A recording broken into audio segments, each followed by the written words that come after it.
if that's enough about AI, you want to talk business? Yeah, let's go ahead. What was I gonna bring up? So there's been some recent acceleration in meeting new interesting people. One of them, the latest one, is, I think it's pronounced Leah or Leah Zitter, PhD. She grew up in a Orthodox Jewish family, very bad, and she came out of it, got a PhD. I don't remember what field, but she did a scientific study using her research methods that she learned in her PhD to study not cults, but how to unshackle your mind from that kind of programming. That sounds a little bit too familiar. And she told me that tons of people flock to her. She gets on a lot of podcasts and news and stuff like that. She said her audience right now is 5,000 people that she has access to. I think what I understood is a lot more people have seen her. 5,000 are in like her list, like a mailing list or something. Right. What you were describing sounds actually very familiar. I'm not sure if. So she contacted me, and let me quickly say, within that was all that was this morning. Oh, and already we have a podcast planned, scheduled. I'm reading an article of hers she wrote explaining her thing. And tomorrow morning, I'm going to make a list of interview questions for her, send it to her so she's prepared for the podcast. And we've already agreed to helping each other in our pursuits. She doesn't want to do video. She tried it. It didn't really work for her. She doesn't really want to do it. She'd rather help me do it, like with her audience and her knowledge. Like helping me. What sort of format in terms of what does she? We haven't gotten into details yet because this was just Reddit DMs. And we haven't had a big long discussion yet, which is that long discussion is going to happen in that podcast, which I think we scheduled out on the 31st. So it's coming up quick. Wait, I'm not sure I understand. So you're saying she doesn't want video content, but she's doing. She doesn't want to be like a podcaster or like do a whole bunch of her own trying to gather an audience. She does it with writing. She doesn't want to do it with a video. But she doesn't mind being on an interview. Oh, right. Okay. Yeah. Okay. So she doesn't want to do what I'm doing, but she wants to help someone like me do this. Okay, I see. In two ways: her audience, but also her knowledge. Like, and she said she can tell. Like she used language that made me tell that we're saying the same stuff. You know? Okay, I see. Different, of course. Because we're coming from different areas, you know, I don't know what her background is. I'm going to find out on that podcast. It would be helpful actually to know what kind of background, what kind of research she does, what sort of PhD is she engaged in that academically, or is that something like she does that on the side? Yeah. So, who else? And I've now had like 3 different people on my podcast who happen to be of Jewish background. I say happen to be because we didn't meet each other because they're Jewish. We met each other because of topics, and then later I found out they're Jewish. I see. Okay. So, but this time I'm like, hey, I want to find out. I want to learn more about Jewish culture, history, and whatever. So I went to the ex-Jew subreddit. I wrote a post. I used some language that somebody else used in a post that was attracting the same kind of thing in the ex-Muslim subreddit, and he was an ex-Jew. Okay. And now we're going to do a podcast, by the way. That's another person I met.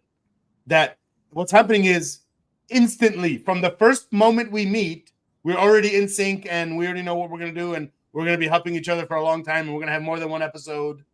Even before the first episode, I already know I'm going to have more than one episode with this person. But that's actually interesting, because for the case of the Jewish religion compared to Islam and Christianity is really different when it comes to people leaving the religion. I mean, it's really very common to see someone who is completely atheist or agnostic and still calls themselves Jews, So because the people that I'm talking about are Orthodox Jew, and I don't know the yeah, difference. that's what I was going to say. They're probably going to be Orthodox Jews that are struggling with the culture itself, with the cultural aspects of leaving that community, because it's so restrictive. So I know, uh, I participated in a symposium a few years ago that included a Jewish author who left her um, her community. Her name is Leah Lax. She wrote a book. I think it's called Uncovered, basically taking off the veil of the community and so on. And it was we're still in contact on Facebook, sort of. Uh, and she basically describes the same thing. So leaving the Orthodox community, it does not necessarily mean that you are leaving the faith in the general sense, or leaving the community as a whole, but there is definitely a process of detachment that has some analogs with what you would get from Christians and Muslims. But Well, here's the thing: even if the person removed themselves from all the human relationships with all those past people, and they're in a totally new environment with totally new people, and you know, even if all those old people died, all that stuff in your head still there. yes, You're speaking them to yourself as if they are your ideas, but they are ideas that came from the heads of your parents, yeah, which came from the heads of their parents, which came from the heads of their parents. And in a lot of cases, you just think they're you. yeah. Like people imagine themselves as it's me talking. Kind of like there's a saying that I love. Uh, don't believe everything you think. You know, just because you thought something doesn't mean like that's something you should stick to or believe, or that is like what you are or whatever. I don't even know what people mean when they say that, by the way. Like if you think something, that means you are something. What? I don't know. I Well, guess you're an evil person if you think an evil idea.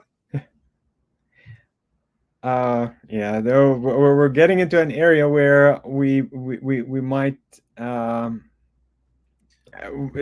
would open a completely different direction. But uh, I yeah, wonder if it connects to AI. Anyway, yeah. Okay, so that's actually great that there are new people.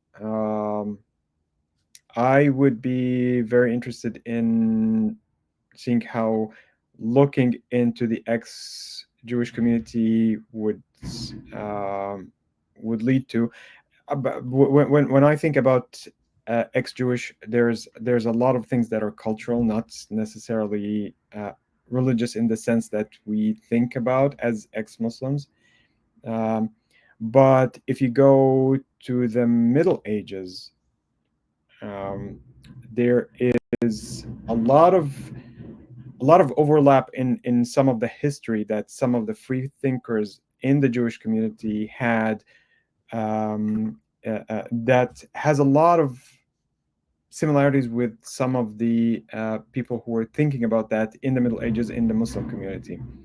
Um, I, I I started writing something a few years ago about this. I translated an article by an Israeli thinker, and then didn't finish it up. So I have a lot of interest in this topic. What's the other thing I wanted to talk about?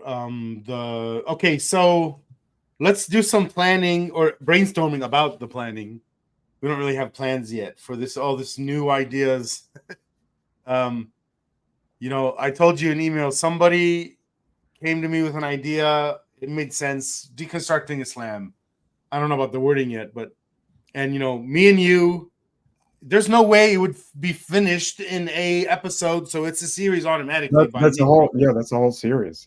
And it might need to be a little bit broader, even.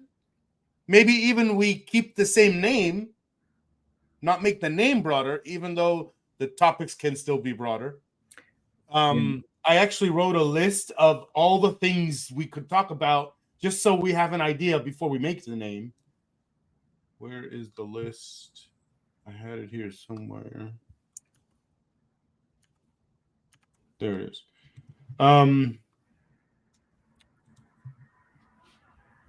What is the scientific approach and how does it apply to Islam?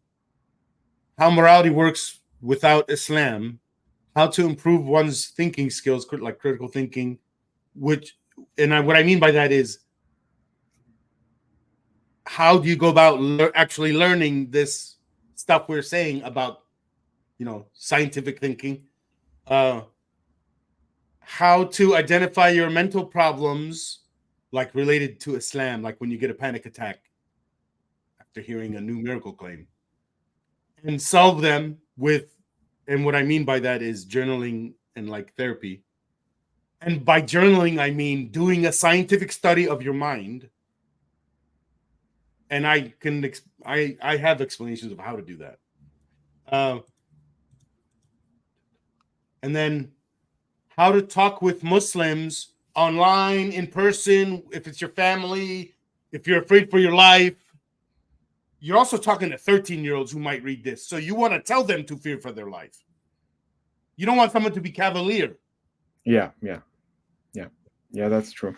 Yeah, we encounter a lot of teenagers online that are just, yeah, that's a topic that needs to be dealt with. The future of Islam, / how to reform Islam, rather than what I keep hearing from people is, what's going to happen, as if it's already written, rather than what can we do to make what we want happen fucking happen. Mm-hmm. Yeah. I'm getting angry. Shit. Okay, that was my full list, by the way. Now, I'm thinking all of that could still make sense under the name Deconstructing Islam. Yeah. It's. I googled Deconstructing Islam, and there was only one competing thing with that phrase, and it's by a guy who made a documentary, and it's a 2-part documentary, and those 2 videos are on YouTube. But that's it. He doesn't have any other content. And there was another thing. I think it was maybe it was a book, but it had a longer name with those 2 words in it. So maybe it's still fine to use Deconstructing Islam. Although we're not just using those 2 words. It's going to be something more like, I think our names need to be in it, at least as a subtitle. Mm-hmm. Yeah. No, I think the title Deconstructing Islam is very good. At least even if we look for a variation of the title, the idea itself is valid. Yeah, valid and broad enough for all these little things. Mm-hmm. Big things, but nuances of shit that matters to people. Yeah. That's going to affect their lives. Like, these are all things people don't get kind of automatically just from learning some of the general ideas, which they should be able to, I guess. We in physics, we always talk about this kind of stuff. Like, the words I remember hearing from our professors was like, well, that's trivial. You can just derive it. That kind of stuff. And I just make my thinking that way with everything so much. Sometimes too much. It's like, it's so much. Don't memorize it. Don't even keep it in my brain. Derive it later. But then Yeah, I don't remember what that thing is called, and getting to the point where you're comfortable with these things is what you're after, but making sure we understand that this is actually part of the worldview. After a while, it becomes part of you and becomes so natural that it's second nature, that you have to slow down sometimes and to make sure that you basically spell out what you're thinking, what you're saying, because it's not obvious to everybody. yeah, I mean, even for yourself, you want to record that stuff and do a scientific study of it, because again, don't believe everything you think. Yeah. Well, I would have to stop Okay, now. man. Yeah. This is a good time to start. Stop. Okay. See you next So time. yeah. Oh, yeah. Go No, ahead. it's going to be for next Monday, not Wednesday, because Wednesday is Next Monday. Yeah, and that's how it is in the calendar. It's already in there. Yeah. Okay. Repeating. Okay, man. Take it. Talk to you next time. Okay. Bye. Bye.